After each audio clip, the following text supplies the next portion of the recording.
Assalamualaikum warahmatullahi wabarakatuh. Halo semuanya. Pada kesempatan kali ini, saya akan membahas beberapa materi untuk memenuhi tugas yang telah diberikan pada mata kuliah pengantar pendidikan.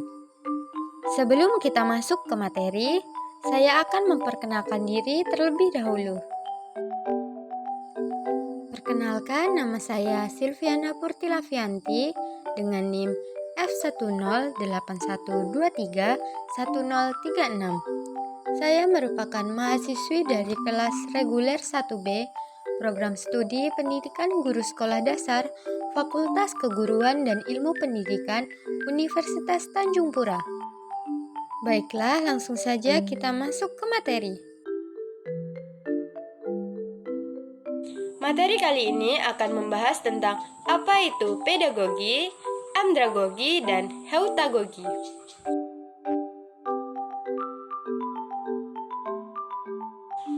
Dalam dunia pendidikan, kita sudah sering sekali bukan mendengar istilah pedagogi. Jadi, apa sih sebenarnya pedagogi itu?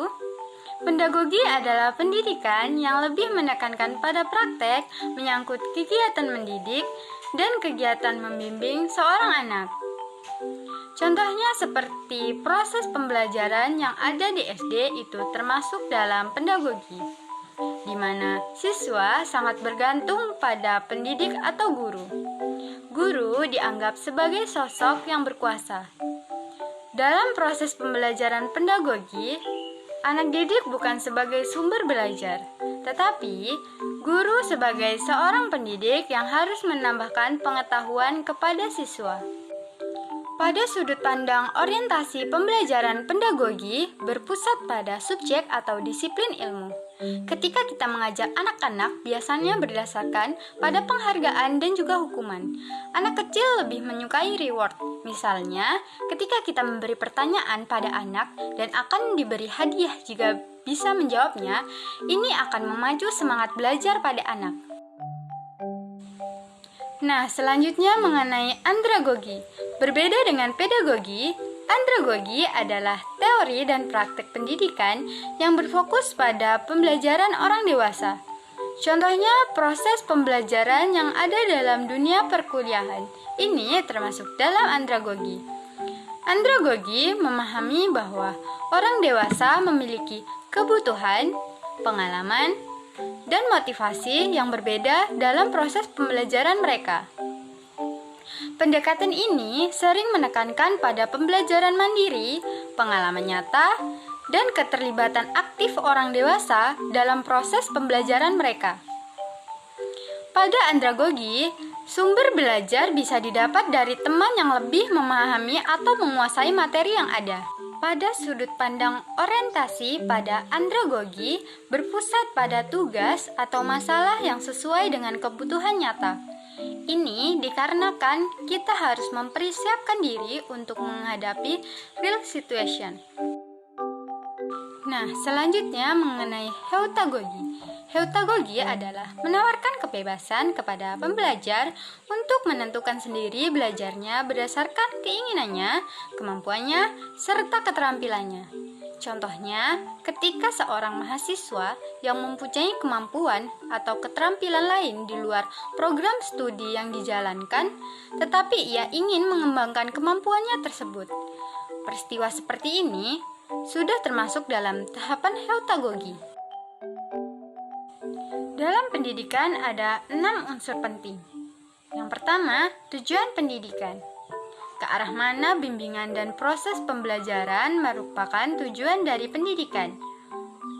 Tujuan pendidikan guna untuk dapat menyampaikan materi dan pengetahuan kepada peserta didik sesuai dengan kompetensi yang hendak dicapai. Yang kedua yaitu pendidik. Pendidik dalam hal ini merupakan orang yang bertanggung jawab terhadap pelaksanaan pendidikan dengan sasaran peserta didik. Yang ketiga, anak didik. Anak didik berstatus sebagai subjek didik.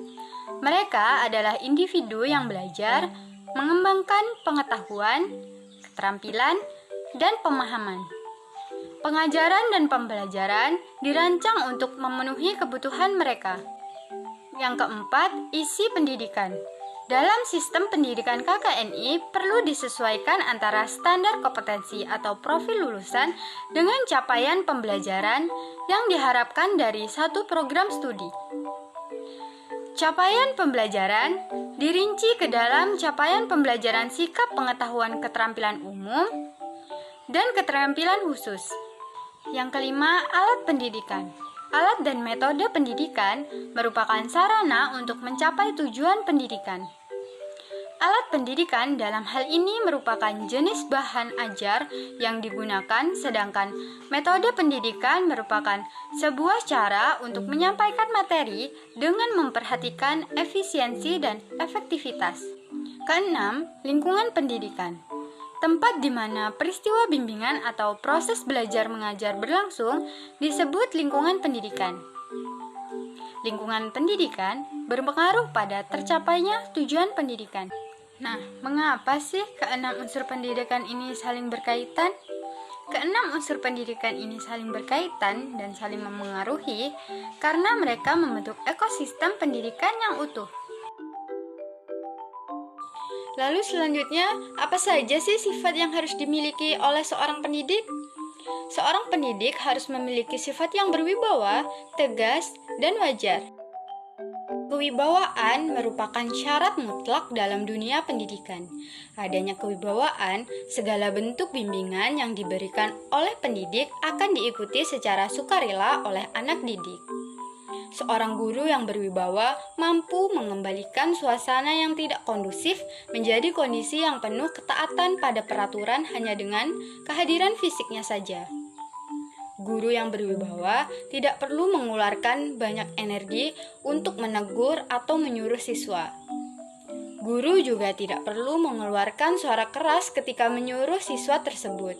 Contohnya, pada saat jam pelajaran akan dimulai, siswa dengan kesadarannya akan masuk ke dalam kelas, duduk dengan tertib hanya karena kehadiran fisik seorang guru yang berwibawa tersebut. Jadi, seorang guru yang berwibawa akan disegani dan dipatuhi oleh siswa. Selanjutnya, seorang guru juga harus memiliki sifat tegas. Guru yang tegas dapat mendorong siswa untuk disiplin dan tidak berani untuk melanggar peraturan yang ada. Tetapi, yang dimaksud tegas di sini bukan berarti galak. Guru yang tegas mengarahkan dan memberitahu kepada siswa tentang apa yang benar dan apa yang salah. Contohnya, ketika seorang siswa datang ke sekolah terlambat. Di sini, guru berhak menegur siswa tersebut atas pelanggaran peraturan yang telah dilakukan. Di sini, guru juga berhak memberikan sanksi atas pelanggaran yang telah dilakukan oleh peserta didik tersebut. Sanksi ini diberikan bukan semata-mata untuk menyiksa siswa. Hal ini dilakukan agar siswa memiliki rasa jera dan tidak melakukan pelanggaran lagi. Ini adalah termasuk contoh guru yang tegas.